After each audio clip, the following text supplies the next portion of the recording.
nosso podcast Torre de Observação, um momento em que a gente discute assuntos ligados à arte da bruxaria a partir do ponto de vista de iniciados, mais precisamente do Coven de Fortaleza, e em alguns momentos com alguns outros convidados, como é o caso desse episódio.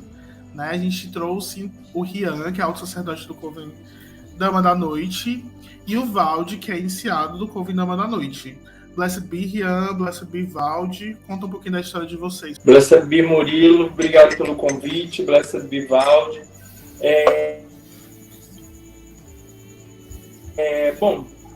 Eu sou iniciado, né, na tradição alexandrina da bruxaria. Fui iniciado em 2015, no meu primeiro grau. Em 2017 recebi o segundo e terceiro, e logo em seguida eu fundei o Coven Dama da Noite. E desde então tenho estado à frente, né, na liderança do Coven Dama da Noite, atualmente junto com a Mariana, que é a alta sacerdotisa, e temos trabalhado desde então. Blessed be Murilo, Blessed be Rian. Então, meu nome é Valde e eu sou iniciado do Coven Dama da Noite desde final de 2019. E no meu dia a dia, né, eu sou tradutor, então é o que me permitiu estar participando desse projeto, né, esse grande projeto que foi a tradução do Livro das Sombras no Coven Dama da Noite. Muito bom. Então, a partir da apresentação de vocês, a gente já pode começar o tema desse episódio, que é exatamente esse, né, a tradução do Livro das Sombras.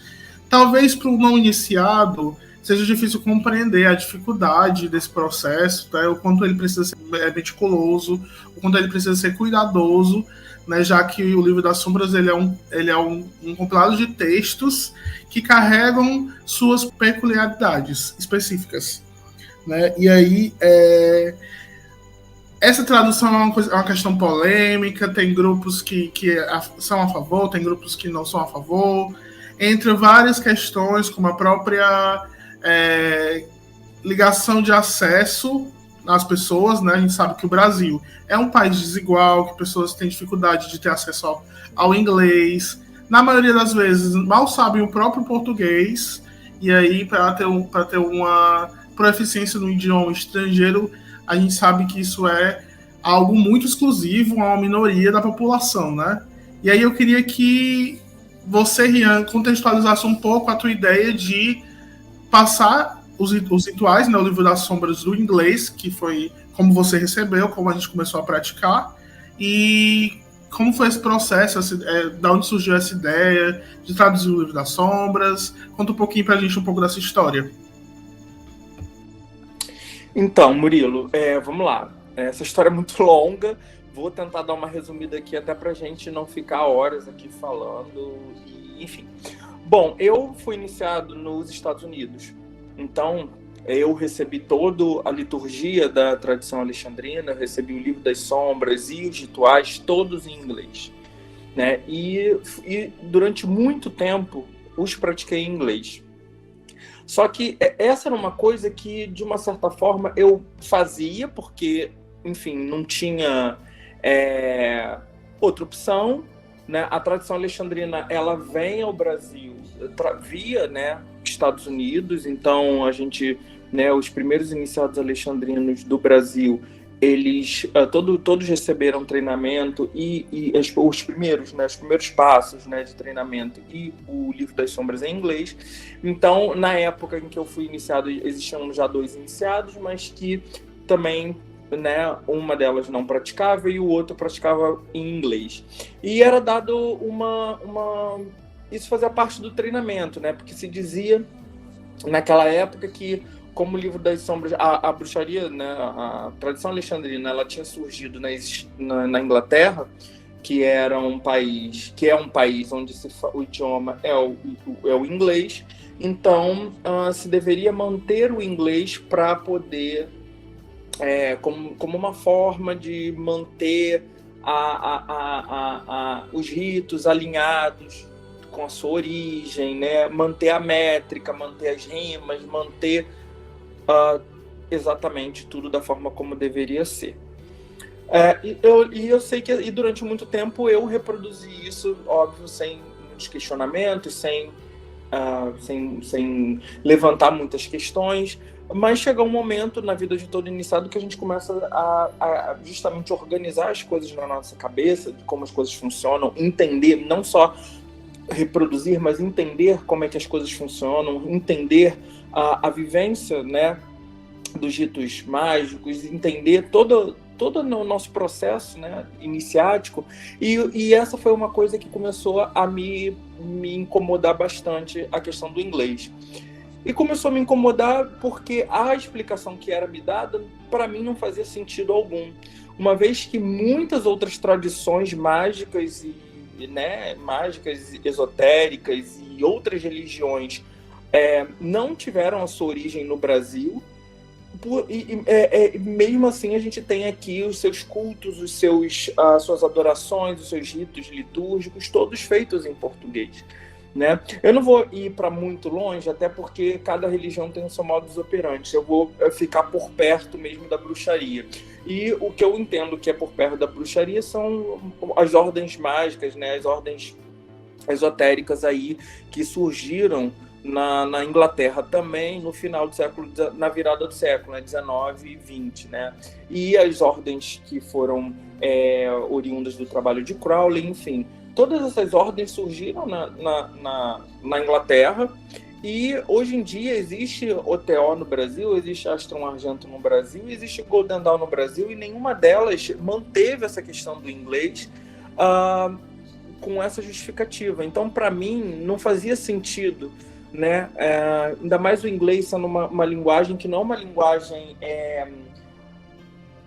como é que eu vou dizer? Uma linguagem primitiva, uma linguagem que poderia remeter à sociedade, a civilizações e sociedades tribais, né? Enfim, é uma língua comum, né? Como é o português, como são outras línguas.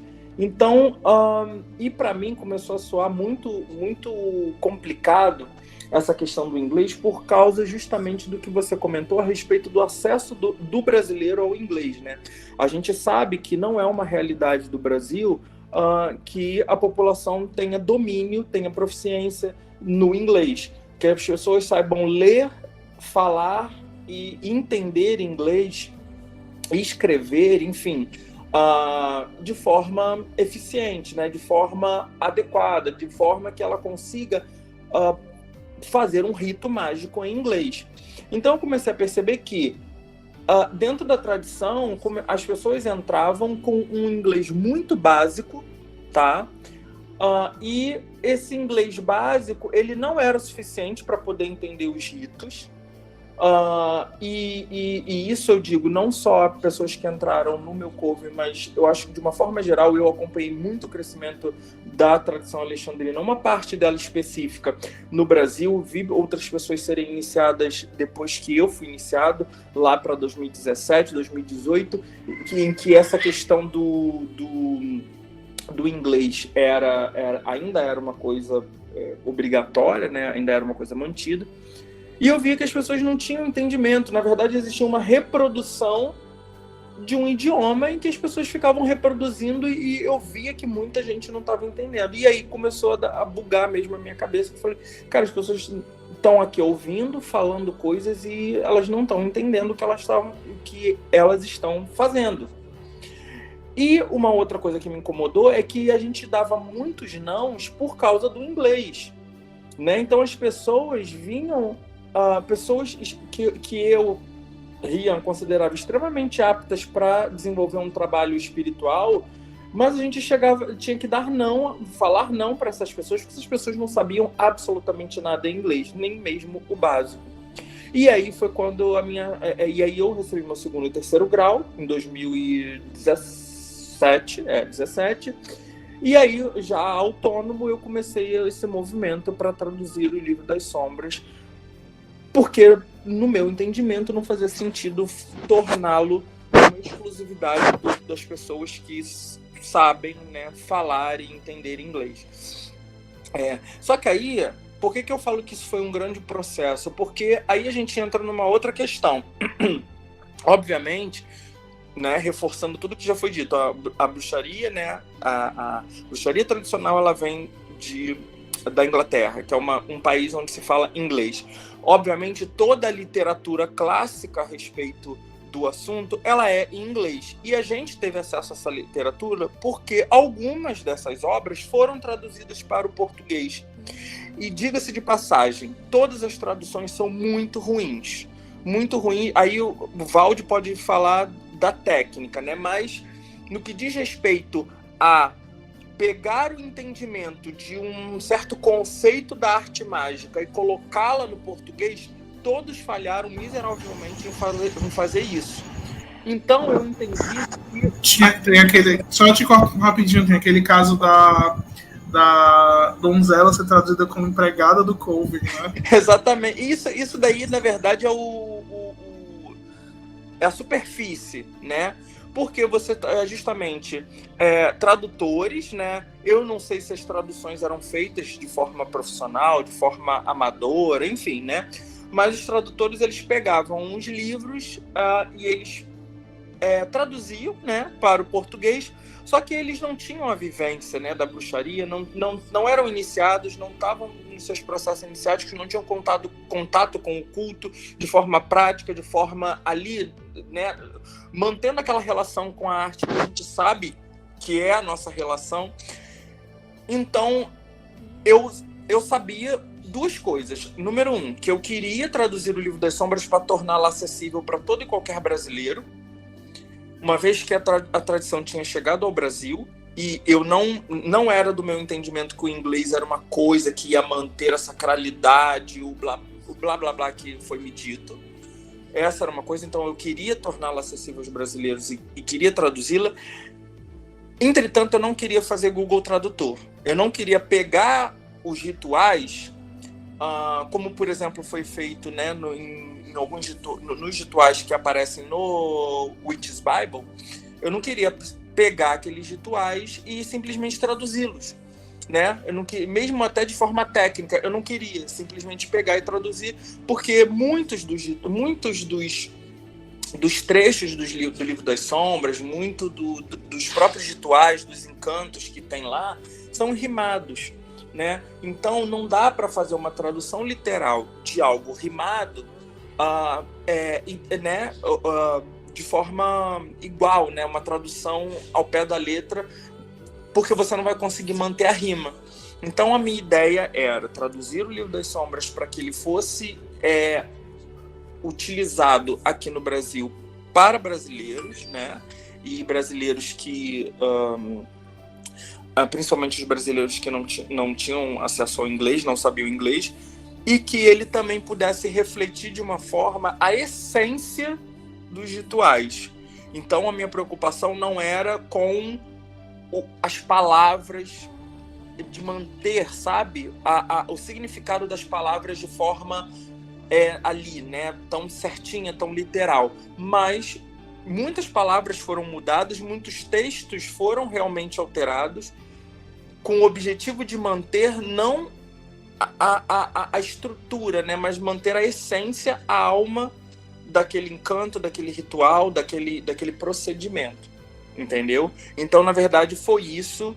Essa foi a minha ideia. E o Livro das Sombras, a tradução dele demorou muito tempo. Demorou, eu acho, né, o Valde pode falar um pouco melhor sobre isso, né? Mas eu acho que foram uns 2 anos traduzindo o Livro das Sombras, que eu me sentava com o Valde uma vez por semana, a gente lia o Livro das Sombras, ele né, porque o Valde é tradutor profissional, às vezes a gente empacava muito tempo, 1-2 meses numa mesma parte, porque eu tinha que passar para o Valde qual era a minha experiência num determinado ritual, para que ele pudesse encontrar as palavras, encontrar a forma correta, né, de transmitir aquilo. Então foi um processo longo, foi um processo muito longo.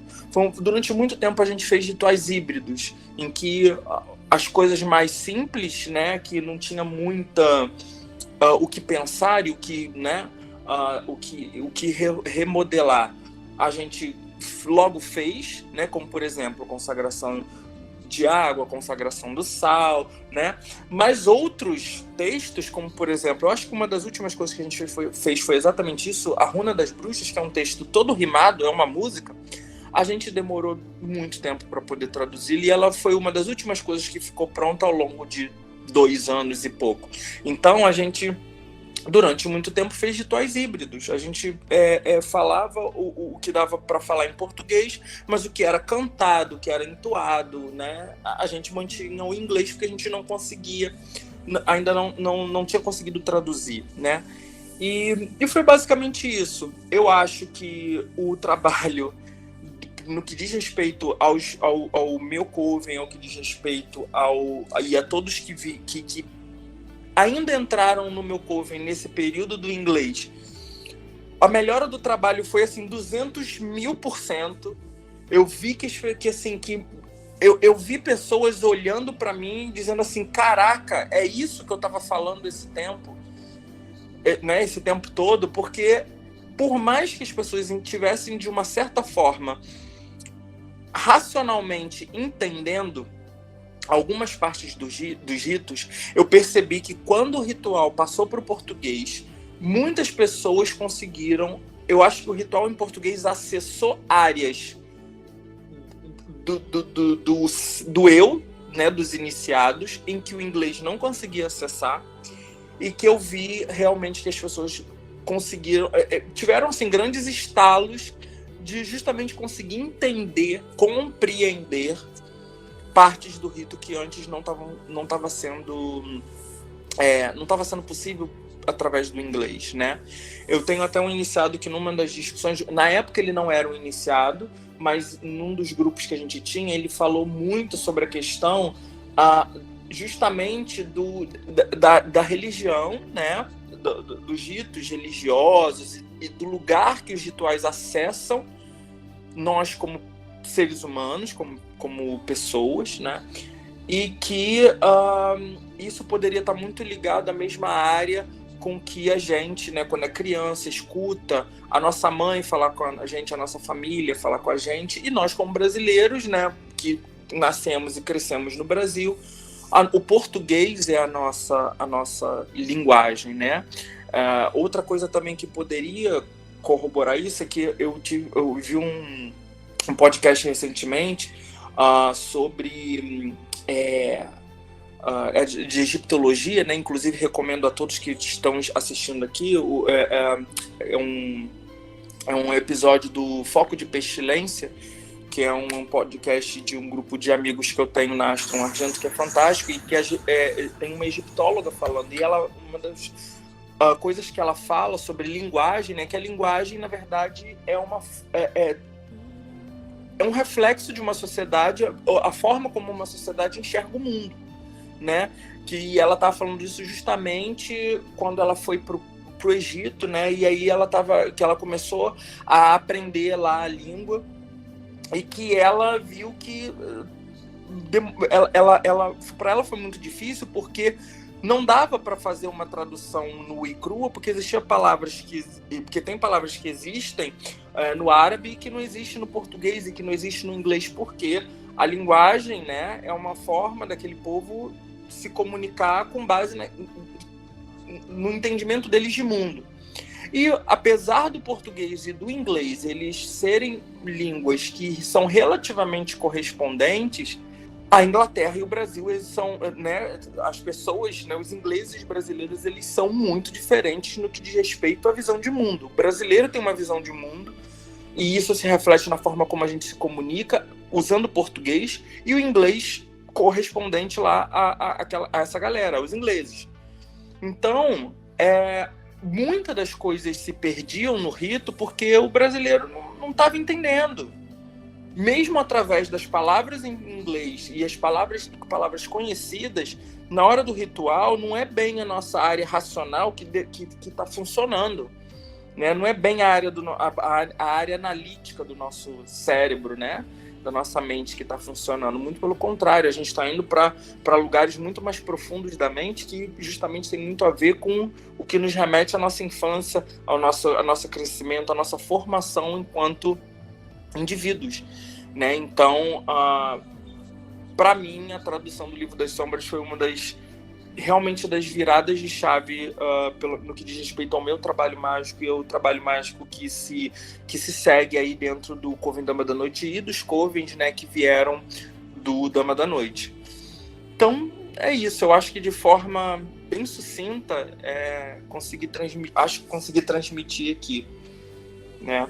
E aí eu vou deixar o Valde agora falar um pouco do processo, né, como um todo, o que ele quiser falar, e da coisa técnica também, né? Porque da forma técnica eu acho que eu contribuí muito pouco.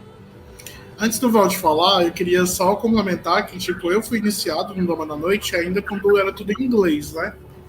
Eu peguei o início do meu treino, ele foi em inglês. Eu copiei o Livro das Sombras todo em inglês. E aí eu passei pela essa experiência que o Ian falou, da transição do inglês para o português de fato. Eu tive acesso ao inglês. Eu não sou uma pessoa que sabe falar inglês fluente, mas eu consigo entender o que eu escuto, consigo me comunicar, consigo escrever. Mas uma coisa é você fazer um ritual, que você precisa ter toda uma ligação psíquica com aquilo que é falado, com aquilo que é vivenciado, e ainda somar o fator de você ter que pensar que se você está falando certo, se você está falando gramaticalmente correto, se as pessoas estão entendendo o que você está falando, porque acontecia também situações de que tipo, a gente estava fazendo um ritual e as pessoas não tinham domínio do inglês e acabavam falando qualquer outra coisa e o ritual ficava engraçado, então tipo, não dava para entender, dava para se comunicar pelo fato de não ter proficiência. E aí, quando a gente faz o ritual com a nossa própria língua, todo esse tipo de empecilho cai por terra, né? Porque a gente não precisa ficar pensando. É tão natural, porque a nossa língua mãe é uma coisa que a gente faz desde muito novo, que a gente fala, é uma coisa que a gente não precisa ficar racionalizando. A gente coloca a nossa intenção, o nosso foco, o nosso pensamento no que é para ser colocado, que é no ato mágico, que é na manipulação de energias e naquele momento ali que a magia está acontecendo, né? E aí, Valde, eu queria que tu falasse um pouco da tua experiência desse processo, quais foram os desafios, tu achou que foi fácil, tu achou que foi difícil, conta aí pra gente. Rapidinho, antes do Valde falar, Murilo, você falou uma coisa que eu acho que pode ter sido o terceiro fator para me motivar a traduzir o livro. Olha, o que tinha de brasileiro falando um inglês horroroso, e justamente falando isso, né?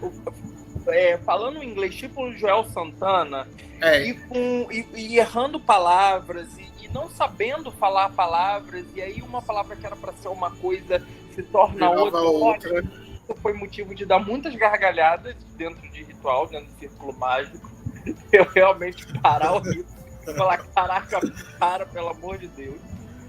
E em alguns rituais, né, às vezes eu tava em outro contexto e eu tinha que ficar abafando minha risada, eu falava, caraca, eu não tô aguentando. Mas, enfim, isso também foi uma coisa que as pessoas às vezes falam certas coisas de forma muito bonitas, né? Na teoria tudo é muito bonito, mas quando a gente vai pra prática, a coisa não é tão preta no branco, né? Então, era só para dar esse adendo. Fala aí, Valde. Vocês elencaram pontos que a gente poderia passar horas, até dias falando, e a minha intenção não é ser mesmo muito técnico, tá? Nós vamos falando tudo que for mais acessível, eu vou tentar passar isso de uma forma mais acessível. Mas então vamos por parte, porque vocês falaram bastante coisa. E primeiro, o que eu queria falar, que justamente a questão do inglês ser uma língua moderna, né? Então, aqui nós não estamos falando que os ritos na tradição alexandrina, eles são dos contos da Cantuária, né, do século XIV, escritos pelo Geoffrey Chaucer, né, que assim, é muito famoso na literatura inglesa. Não é nada mais antigo que isso, não é um inglês arcaico, né, da epopeia de Beowulf. Então a gente está falando de uma língua que é falada diariamente em qualquer lugar, né? Nos jornais, nas casas, nas ruas, em todo lugar mesmo, sendo o inglês uma língua franca, né? Todo mundo, mesmo que não seja fluente e mesmo que não fale, mas sabe aquela coisa, eu entendo isso, eu entendo o que está falando, porque nós temos muita exposição ao inglês. Então, eu compararia o inglês dos ritos que nós fazemos com um italiano, que, né, quem está ali na Itália vai falar, com o português de Portugal, com o português do Brasil, com o espanhol, pois é uma língua totalmente atual. Talvez a única diferença que tenha seja mais essa variante britânica, mas temos aí um amplo número de praticantes americanos, né, praticando também a tradição alexandrina. E então, assim, essa questão do idioma,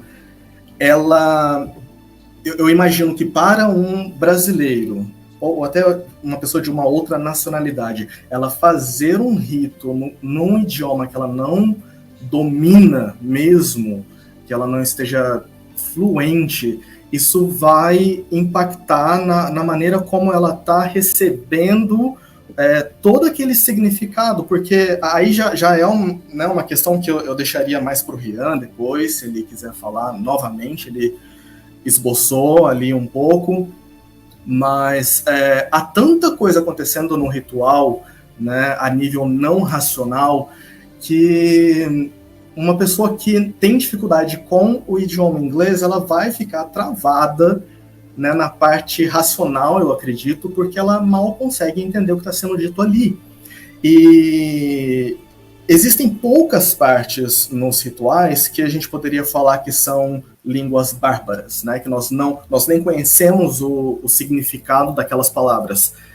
E é assim que tem que ser. Elas estão ali na nossa ritualística, na nossa liturgia, como palavras que nós desconhecemos o significado, e quem fala inglês também desconhece o significado, né? Então nós temos algumas runas, alguns outros trechos que nós realmente só podemos ter uma ideia do que significam, mas a gente não tem certeza. Por outro lado, tem trechos no Livro das Sombras que são cantigas de criança, né? Então, isso nós tomamos o cuidado de deixar na tradução como uma cantiga de criança em português, algo totalmente natural, porque é isso. Então, se eu cantar em inglês, ela vai ter um efeito.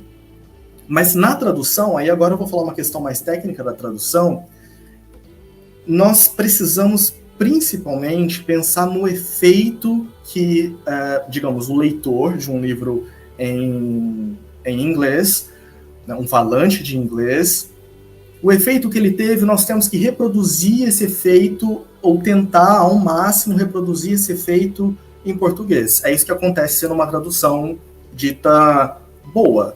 Ela não parece que foi escrita em inglês, né?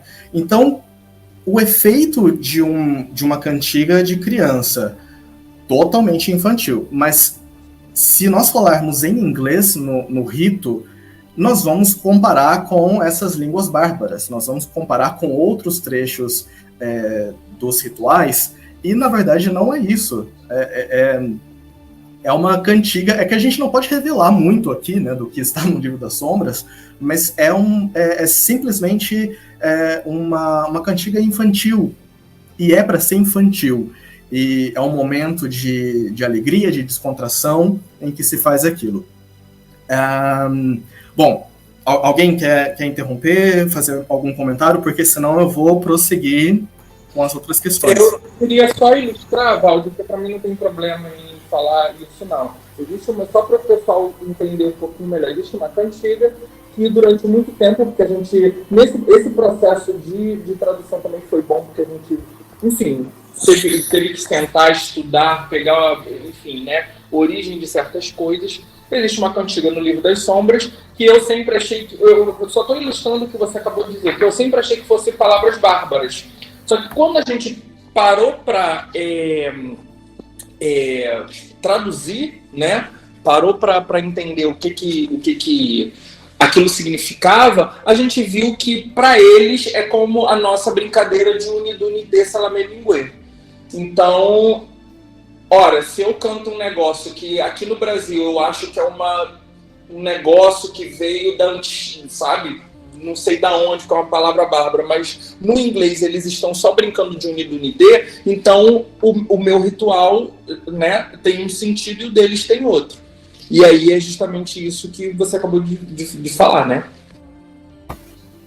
Obrigado, Rian. Exatamente. Então, não poderia ficar em inglês, concordam?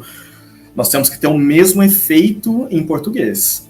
E, bom, sobre os efeitos, eu vou falar daqui a pouquinho. Eu queria puxar aí o que vocês falaram de traduções de livros em português, que não são o Livro das Sombras, né, mas que vieram na década de 90, nos anos 2000, e que tiveram traduções aí muito ruins, né?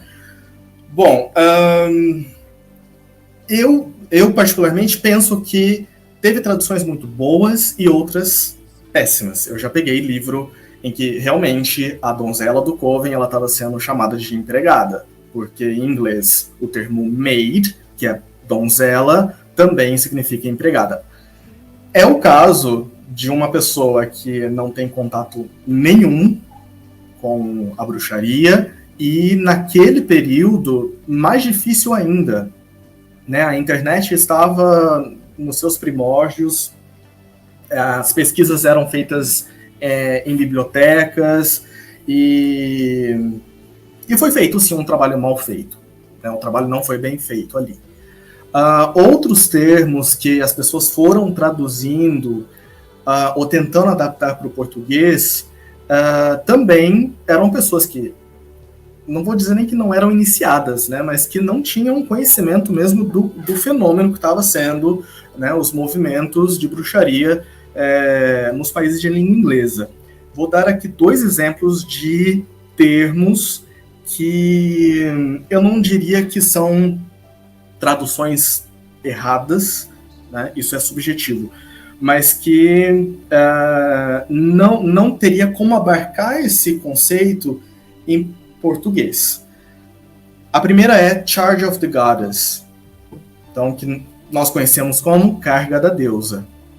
A palavra carga em português não significa absolutamente nada, não tem um significado, né, do inglês.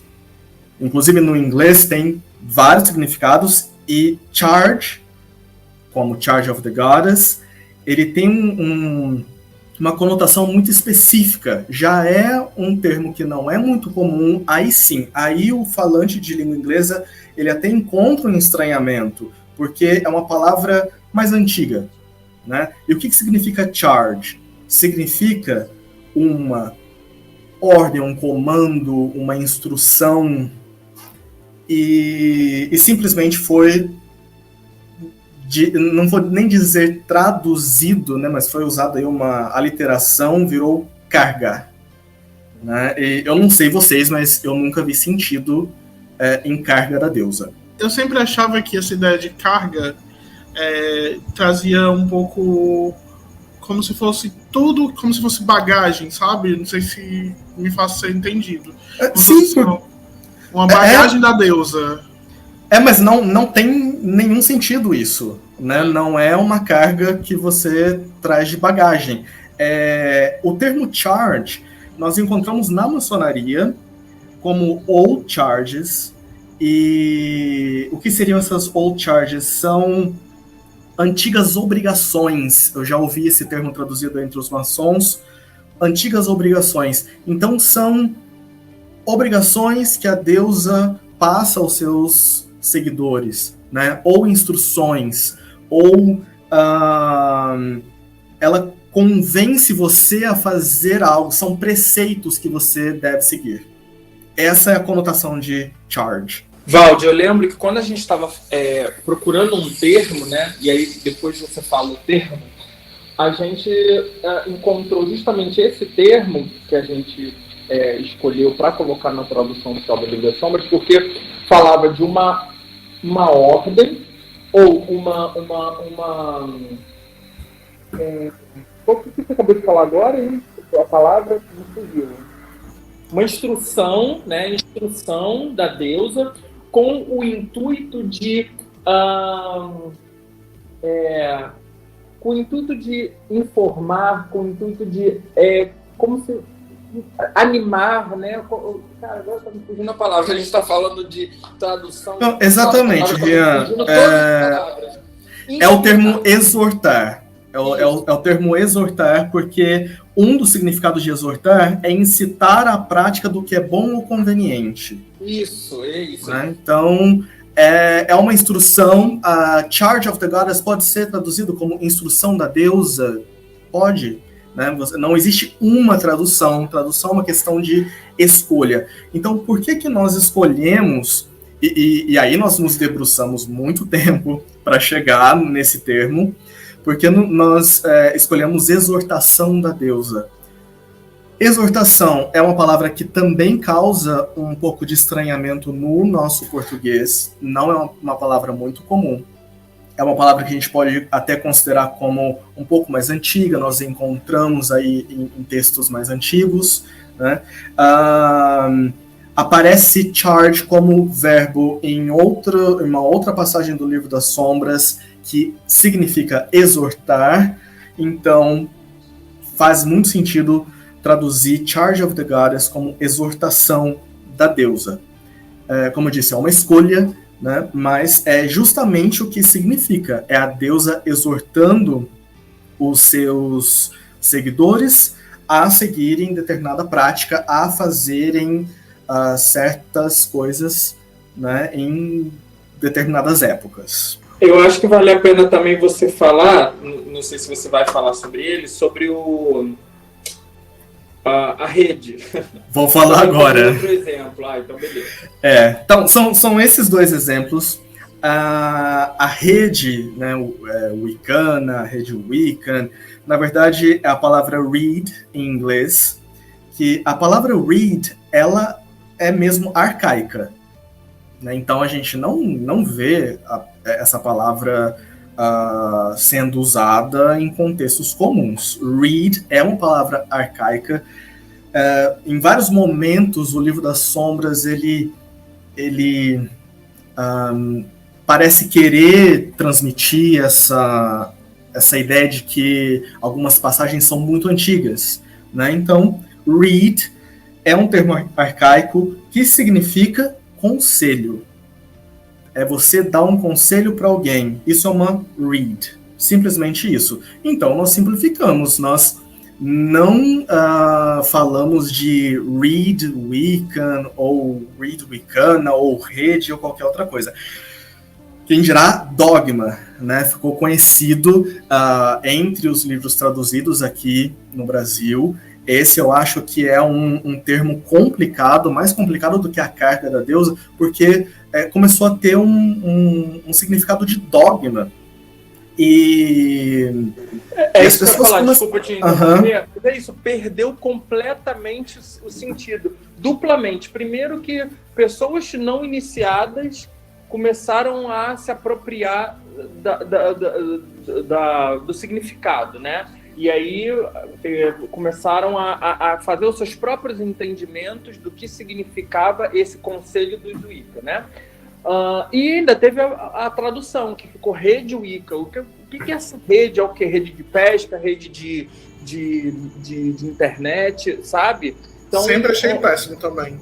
Esse negócio de rede. Ruim, sempre foi muito ruim. Então, assim, e aí essa questão da tradução, dessas traduções mal feitas, principalmente, tá? Quando eu digo que a tradução é mal feita, gente, também, só para deixar claro, eu não me debruço sobre a questão técnica, não. A tradução mal feita que eu falo é justamente desses casos de pessoas que simplesmente pegaram um livro, que tiveram algum tipo de afinidade, né? Não sei se foi isso, ou seja, foi motivado por alguma coisa, tiveram algum tipo de motivação, pegaram o livro, traduziram E, assim, não se preocuparam nem mesmo, talvez, em sentar com iniciados, ou sentar pessoas que praticavam aquela tradição, praticavam aquele tipo de culto, para poder entender minimamente o que significava aquela palavra para fazer uma boa tradução.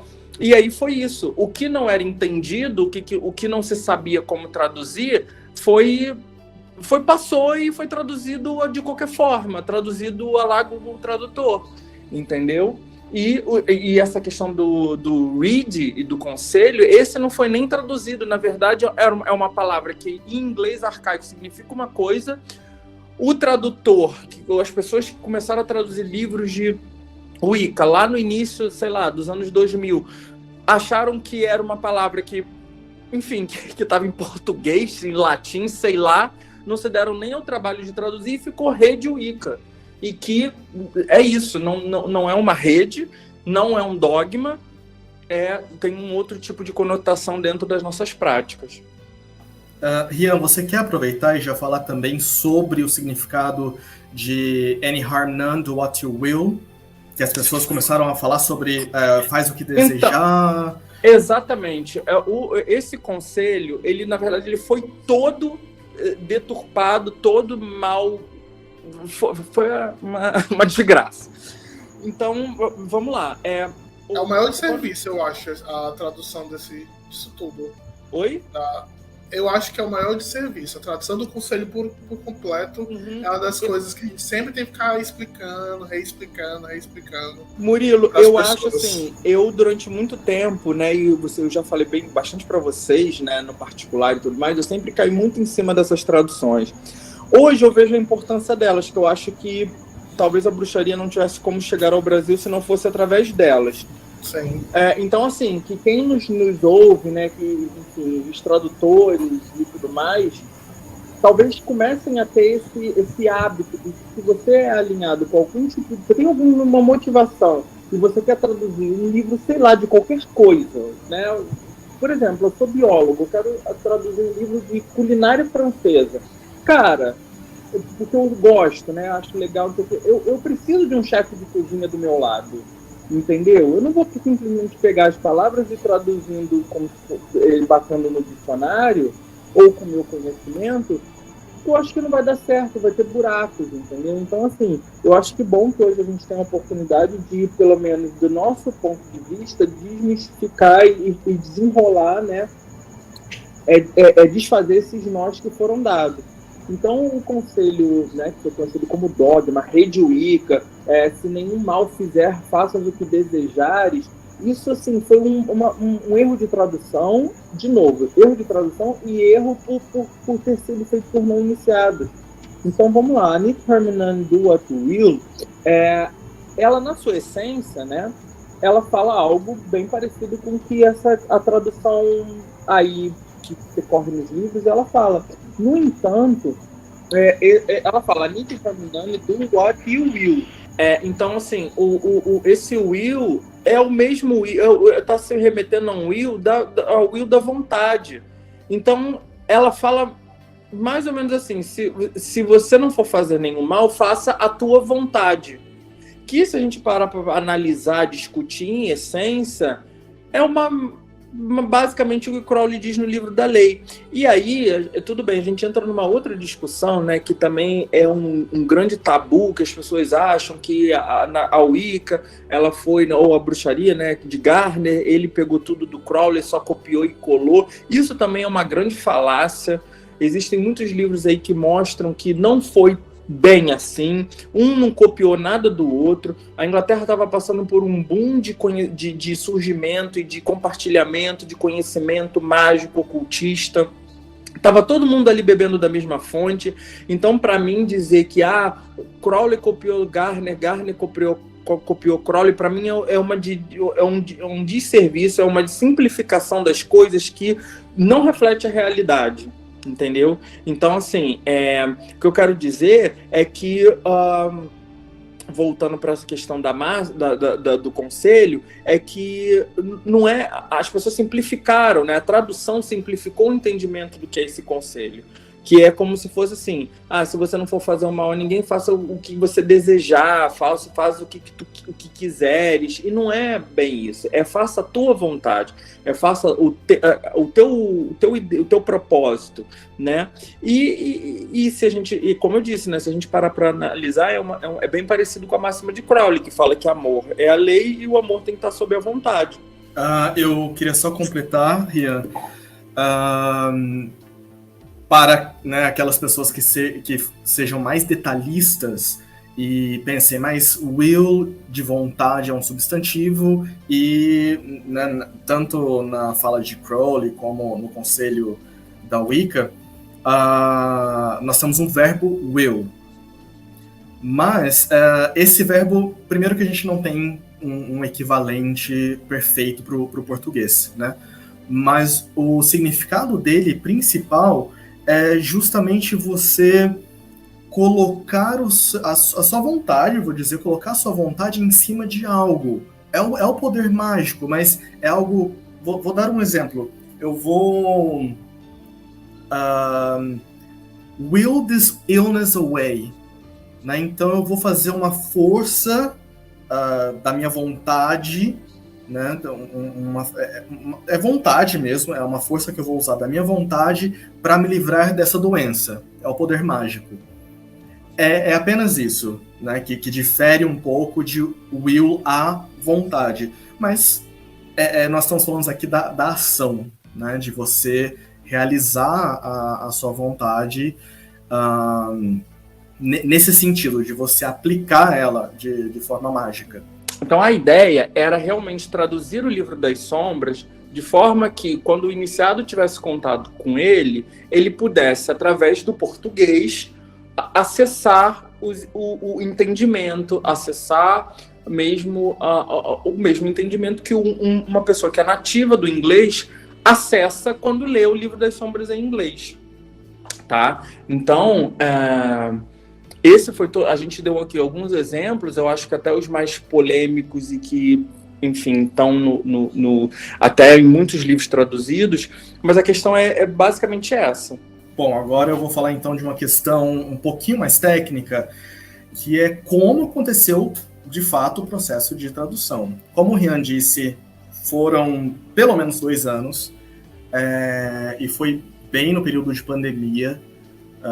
Quando eu fui iniciado, os rituais estavam sendo híbridos.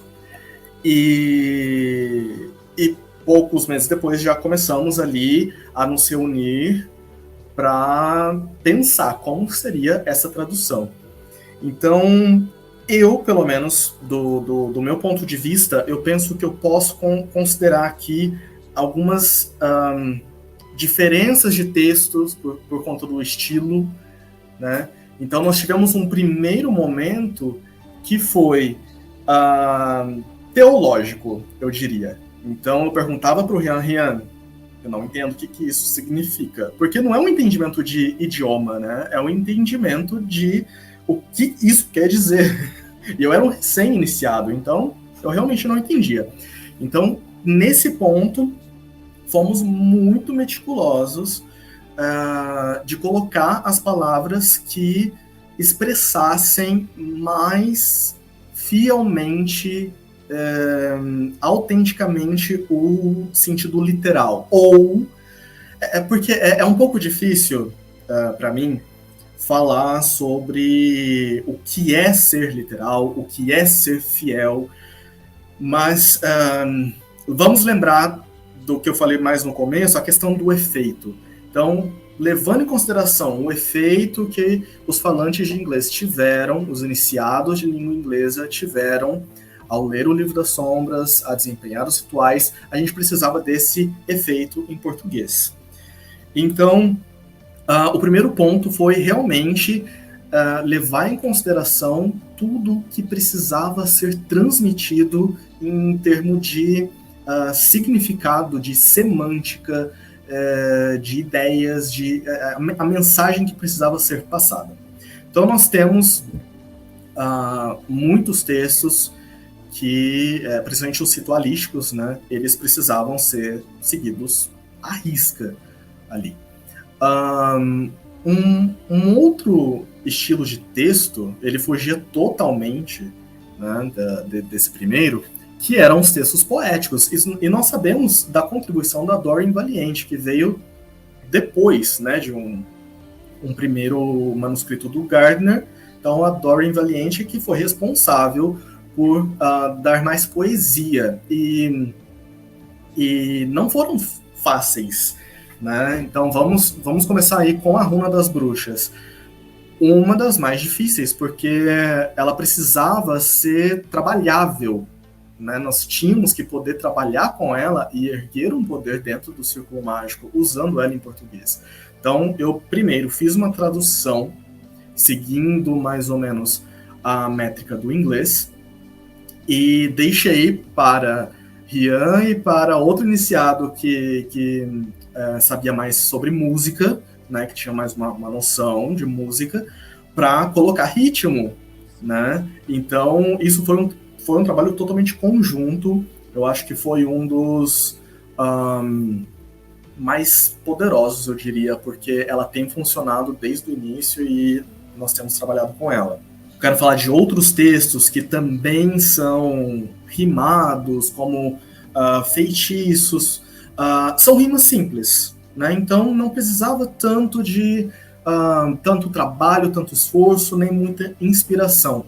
Mas, sobretudo, aquele feitiço ele precisava cumprir o papel dele. Ele precisava ser fácil de lembrar, ele precisava ter o sentido do original e também uma rima parecida. Então, em tradução, ou a gente vai perder em rima, ou a gente vai perder em significado. O ideal é que você perca só um pouquinho de cada, né, e consiga manter algo coeso. Para quem tiver interesse, peguem aí, eu acho que até na internet dá para encontrar as várias traduções do Corvo, do Edgar Allan Poe. Então tem uma tradução que é do Machado de Assis, tem outra da Clarice Lispector, se eu não me engano, e cada uma é diferente, para vocês verem que uma tradução de um texto, né, poético, ele pode ser feito de diversas formas, nenhuma vai estar errada, e cada uma vai atingir um objetivo, né? Vai ter a sua beleza. E então, para você terem noção do que é o trabalho de uma tradução de um texto que ele seria um pouco mais elaborado. Ô Valdi, só te cortando rapidinho em relação a isso que tu tá falando, a própria versão do Livro das Sombras em inglês, na verdade, o Livro das Sombras em inglês, ele tem várias versões, né? A depender da origem que o iniciado teve acesso àquele Livro das Sombras, ele tem algumas diferenças entre si. Tá? Por exemplo, se o iniciado ele é um iniciado muito antigo, ele pegou uma versão mais antiga do Livro das Sombras. Se ele é um iniciado que tem uma linhagem maior, então significa que também pode ser que tenha mais anexos. Então, até no próprio inglês, é possível ver diferenças. Por exemplo, o erro de cópia, né? Alguém que acabou copiando alguma coisa errada, trocando um significado de uma frase, e aí aquilo se perpetuou por conta da linha, né? Da linhagem que veio a surgir a partir daquele erro. E aí, tipo, no próprio inglês, a gente vê que ele não é um livro, assim, como eu posso falar? Tipo, fechado, cerrado, aquele como a gente geralmente imagina antes de ser iniciado, que ele é um livro exatamente igual para todo mundo que foi iniciado na arte. A gente sabe que não é exatamente isso. E aí, claro que quando a gente fala de tradução, a gente acaba que também tem várias versões, né? A gente também tem outros grupos tradicionais aqui no Brasil que trabalham com a tradução do Livro das Sombras, que não os alexandrinos, por exemplo, os gardnerianos, eles trabalham os textos em português deles e eles têm a tradução própria deles, e provavelmente não é igual à nossa, né? Só um adendo. Perfeito, Murilo. É justamente isso, nós temos a tradução de um Livro das Sombras, que é o Livro das Sombras do Govindama da Noite, e é justamente a comparação que eu fiz com o Corvo. Cada coven, ele pode fazer a sua própria tradução do Livro das Sombras, e vai ser diferente, porque O Livro das Sombras ele parece muito, em muitas vezes, um livro de receitas. Então, ali vai ter um erro aqui, um erro de cópia, uma palavra que a pessoa estava cansada, copiou errado, ou ela não entendeu a escrita do outro, porque é tudo à mão, né?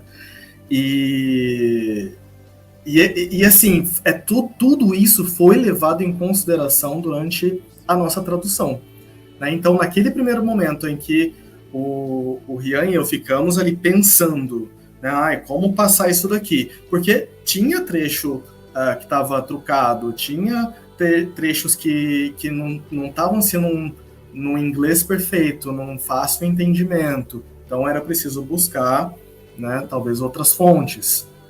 E eu tenho uma comparação boa para fazer também, talvez não seja assim tão boa, porque é um outro texto religioso que algumas bruxas não vão gostar. Mas a Bíblia, ela tem várias traduções. Tem duas traduções que eu acho interessante falar, que é... Nossa transmissão de pensamento. Eu estava aqui pensando, falei, cara, gente, a Bíblia tem 500 traduções, uma mais, né, diferente que a outra, e algumas traduções, inclusive, são tão, assim, dissonantes que, assim, toda uma história foi alterada por causa de erro de tradução. Mas depois eu falo esse detalhe que eu ouvi num podcast aí desses há um tempo atrás e eu vou compartilhar com vocês. Mas vai lá, Baldi. Sim, eu vou falar só sobre o estilo mesmo. Então, tem uma tradução católica que se chama Bíblia de Jerusalém.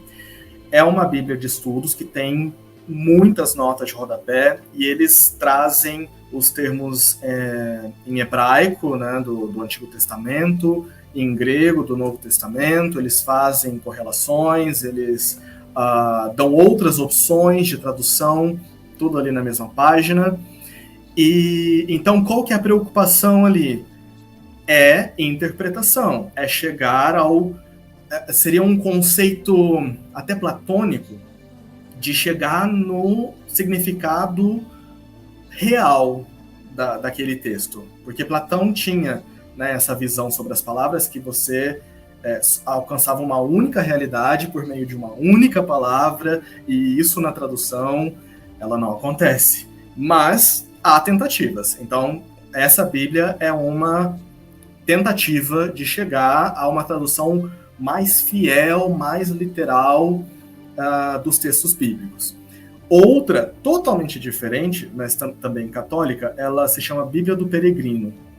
E ela, se eu não me engano, ela foi traduzida também do espanhol, então não há tanto uma preocupação com esse sentido mais literal das palavras, mas é muito interessante porque os tradutores dessa edição, eles deram atenção à estilística do texto bíblico, e eu nunca tinha visto ninguém fazer isso, nenhuma outra edição da Bíblia fazer isso. Porque se você pega um salmo, ele tem uma métrica, ele é um texto totalmente diferente do Gênesis, que é um texto muito mais rústico, né? Então, o Novo Testamento, que ele foi escrito em grego, ele já é totalmente diferente. E por que eu quero fazer essa comparação? Porque o próprio Livro das Sombras, primeiro que ele não é para publicação, ele é um texto religioso, nós usamos como a nossa liturgia, mas não é Holy Writ, né? Então ele não é um texto sagrado como a Bíblia, que fique bem claro.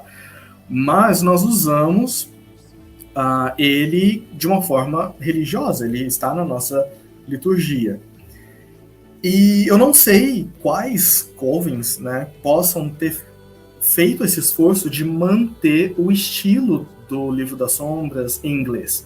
Porque nós começamos com um texto, eu poderia dizer até pseudo-arcaico, né, em que é um texto que ele traz alguns termos do inglês antigo, né? Então nós temos a opção de usar tu, vós, só que ele não é um texto totalmente antigo, e isso ele tem que ser transmitido na tradução, né? A tradução tem que deixar clara que tipo de texto que é. Então não podemos rebuscar demais e não podemos deixar ele muito simples. Nós não vamos usar você se no original não está você, se exige um tu, se exige um vós. As invocações, elas são muito rebuscadas em alguns momentos. Então nós não podemos deixar na tradução uma invocação muito simples, mas também não dá para exagerar onde não pudermos exagerar. Tem trechos do Livro das Sombras que parece que a pessoa, no original em inglês, né, que ela estava copiando correndo porque ela estava acabando o tempo dela. Então, isso foi mantido na tradução em português, porque parece como uma receita de bolo. Mulher açoita homem, então ficou quase dois ovos, uma colher de sopa de farinha, entende? Era muito esse estilo mesmo.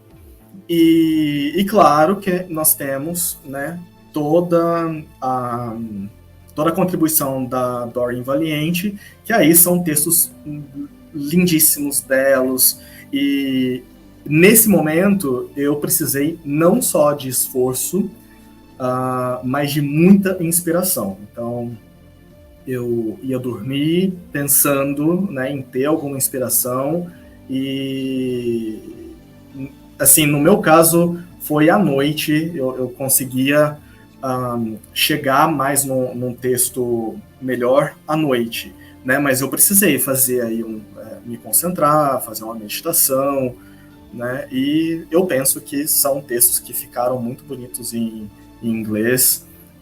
Eu sempre passava para o Rian, né? Rian, o que você acha? Trabalha com isso, né? Então todas as invocações, elas não foram simplesmente traduzidas, elas foram trabalhadas, elas foram usadas. Teve casos da gente traduzir uma invocação, um determinada, né, um trecho, achar que tá ótimo, né, pô, ficou bem legal, vamos usar. E na hora de usar não dá certo.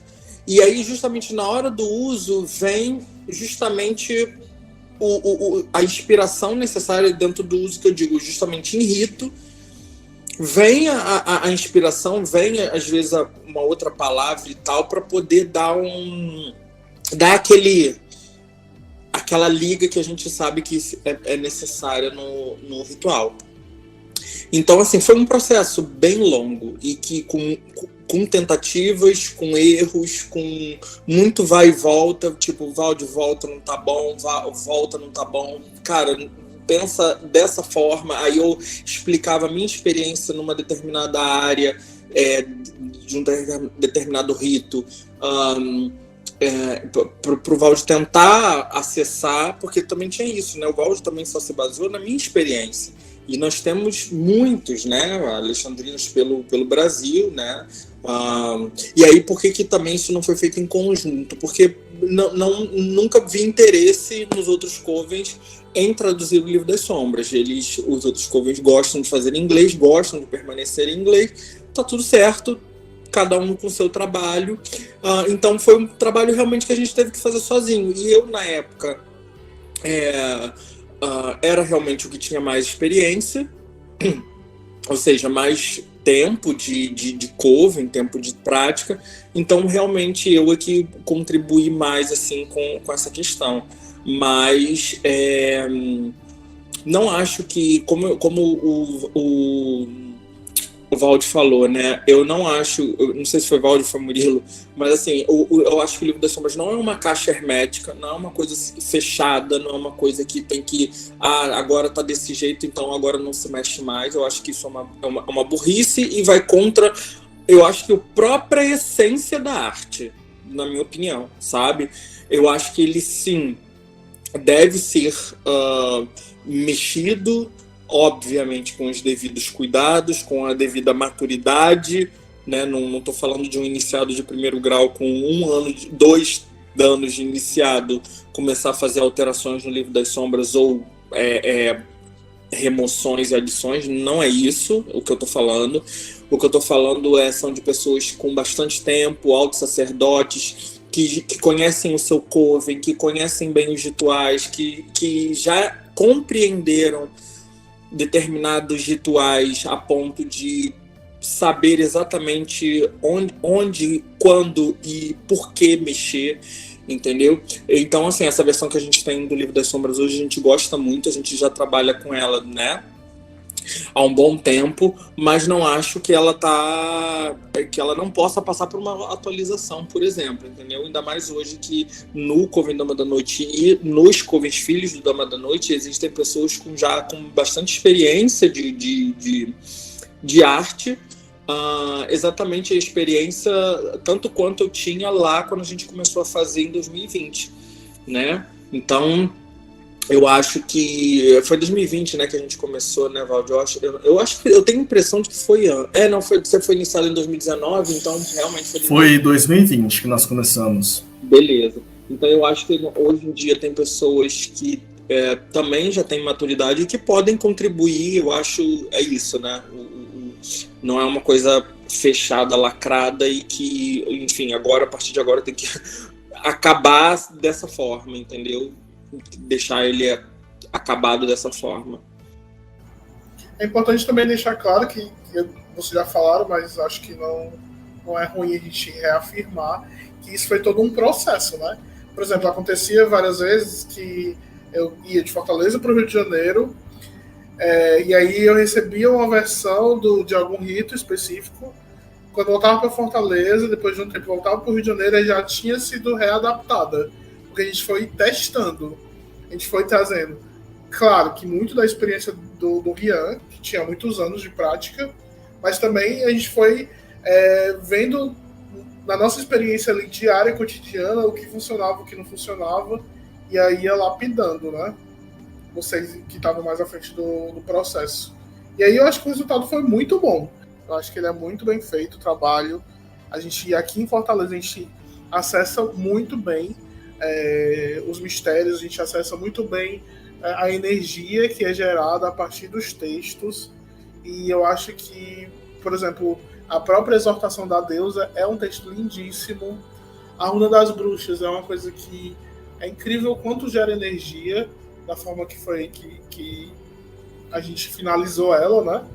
E aí eu acho que esse é o caminho mesmo, né? A gente experimentando e vendo, comparando, vendo o trabalho dos outros covens também, o que tem disponível assim, entre os iniciados, e entendendo que a arte ela é viva, né? Ela não é uma coisa morta que ficou presa lá na década de 60, de 50, e que nós estamos no século XXI, na América Latina, no Brasil, num país que fala português, então tem todo um contexto para que a arte ela realmente permaneça viva, né? E aí, com tudo isso, eu queria, antes de encaminhar para os finalmente, eu queria que o Rian contasse a história da Bíblia, que ele não falou, que ele ouviu no podcast. E aí, Rian, depois que tu contar essa história, tu já pode ir dando tuas considerações finais sobre esse tema para a gente já ir encerrando. Beleza, a história da Bíblia. Também o Valdir falou assim, sei que muitas bruxas não vão gostar, não sei o quê. Qual, o Valdir? Que bruxas são essas? São as netas das bruxas que os cristãos não queimaram? Elas têm raiva da Bíblia? São essas, ou umas mais pagãs que não gostam de uma menção, né, ao cristianismo. Tem uns que falam que são a reencarnação das bruxas que foram queimadas. Aí essa é demais. Aí essas eu queria até um conselho delas. Mas vamos lá. A história da Bíblia, cara, na verdade é simples. Eu estava escutando um podcast de um rabino, né? Ele estava falando sobre algumas coisas relacionadas às escrituras sagradas e tudo mais. E ele fala que a questão, o Mar Vermelho, depois, enfim, se alguém quiser, eu tenho esse vídeo, né? É um vídeo do YouTube, posso disponibilizar o link, até para colocar aqui junto com o podcast como a nível de referência, assim como o vídeo de egiptologia, E você coloca o link na descrição. Tu manda pra mim, eu coloco na descrição. Isso, beleza. Pra não pensar que eu fui louco e falei essas coisas, eu sempre digo onde o galo cantou. Então, assim, e aí esse rabino falou que, na verdade, o Mar Vermelho não é Mar Vermelho, que foi um erro de tradução. Que, na verdade, e aí, se vocês não sabem sobre isso, assim, virada de chave. E faz muito mais sentido, porque faz sentido Moisés abrir o Mar Vermelho? Não faz sentido algum, né? Dentro de uma questão, de uma coisa que tem um mínimo tipo de comprometimento com uma realidade, né? Ele falou que o Mar Vermelho, na verdade, era mar de juncos. O que faz muito mais sentido Moisés abrir os juncos do que o Mar Vermelho, entendeu? Ele falou que foi um erro de tradução. E aí, assim, você muda toda uma história, né? Mitológica ou não, enfim, né? Que é do Êxodo. E aí você coloca lá que Moisés simplesmente bateu o cajado e abriu o Mar Vermelho, quando na verdade ele deve ter ido abrindo assim os juncos, né? Na peixeira. Pro povo passar. Passando no facão. Exatamente. Então é isso, assim, a tradução, a gente não tá exímio, né? E aí, para finalizar, né? É isso, a gente tentou fazer o máximo que a gente pôde. Eu acho que coisas que são importantes de deixar destacado aqui que foi um processo que muito intenso, um processo que considerou não apenas estudo de linguagem, mas também prática mágica para poder associar as duas coisas. Nós demos o nosso melhor. Até hoje, de vira e mexe, alguém tem uma contribuição a fazer, né? E quando essa contribuição ela é algo assim de peso, a gente pondera. Não é uma coisa que está terminada, eu acho que é uma coisa que vai ser tão viva quanto a arte, e que a gente também não está sujeito a erro, como que era justamente essa questão do Mar Vermelho que eu falei, né? A gente deu o nosso melhor, mas é isso, a gente não pode em algum momento ter falhado em questão de troca de sentido. A gente nunca sentiu isso no nosso trabalho mágico, né? Para mim tá tudo ok, né? Mas é isso.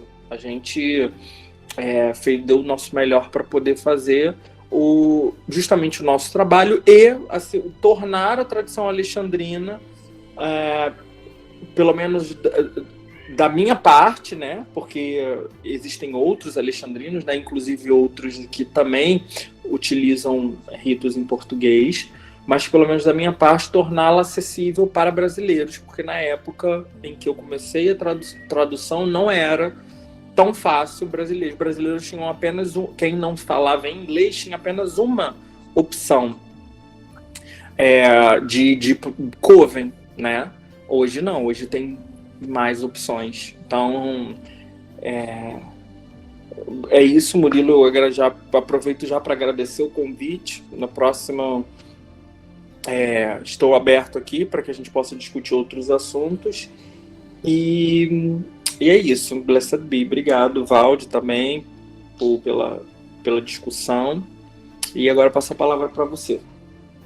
Antes do Valde falar, só queria complementar também que, tipo, essa história de traduzir o Livro das Sombras do inglês para outro idioma não é uma coisa particular daqui do Brasil, né? Isso já foi feito em outros idiomas, como o holandês, o italiano, o francês, se eu não me engano, o francês também. Eu vi que alemão também já foi traduzido.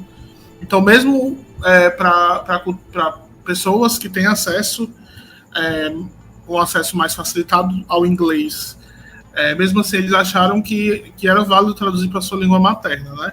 Olha, eu acho que o Mar Vermelho ele tá para o cristianismo da mesma forma que a rede wicana tá para a bruxaria. Mas... Muito bom. Exatamente. A carga da deusa, a carga do celular dela também. Bom, mas como o Rian falou, nós também não estamos isentos de qualquer erro, né? E E sim, da mesma forma que a arte ela é viva, essa tradução ela tem que continuar sendo trabalhada, né, aperfeiçoada, porque daqui 10 anos, as palavras que a gente usou, elas vão perder o seu sentido, né, vai precisar de outras palavras. Então, o que eu acho mais importante é manter o efeito, pensar em como que os falantes nativos de inglês recebem esse texto, recebem a ritualística, para a gente poder abrir uma mesma janela, né, tornando acessível aqui para brasileiros. E queria agradecer também, Murilo, gosto muito do podcast, eu tenho acompanhado já alguns episódios, parabéns pelo seu trabalho, e é isso, obrigado pela oportunidade de falar como é que foi o processo de tradução, e também fico muito contente, muito agradecido de ter participado do próprio processo de tradução do Livro das Sombras, né? Acredito que seja uma contribuição para pessoas que não se iniciavam porque o idioma ele era um impeditivo, né? Então ele já não é mais. E eu penso que as pessoas podem ter certeza de que elas vão encontrar uma tradição mesmo muito poderosa nos ritos em português, porque nós tivemos bastante empenho, muito carinho em fazer, e foi um trabalho em conjunto e que demorou, né, como nós falamos. Então é isso, muito obrigado e blessed be. Eu agradeço, né, vocês por estarem aqui, para mim é uma honra tê-los no nosso podcast. Eu amei o episódio, eu acho que é super importante a gente expor essas nossas experiências para as pessoas, para elas terem um pouco de noção do que acontece nos bastidores, que de fato é um trabalho, né? O que vocês fizeram, o que vocês entregaram é um trabalho. Não foi uma coisa que a gente copiou e colou no Google Tradutor, não foi uma coisa que a gente pegou um dicionário e simplesmente foi traduzindo. Não, teve todo um carinho, como o Valdir falou, de comparar textos, comparar o Livro das Sombras, comparar tradução, ver na prática, e eu fico muito honrado de ter visto esse processo de perto e de ter vocês perto de mim. Então, muito obrigado por terem participado do podcast. Claro que vai vir outros convites, né? Vai para a segunda temporada, quem sabe. Mas é isso. Blessed be, Rian, blessed be, Valdir, muito obrigado. E você que está ouvindo, muito obrigado por ter nos ouvido até aqui. Até o nosso próximo episódio e tchau!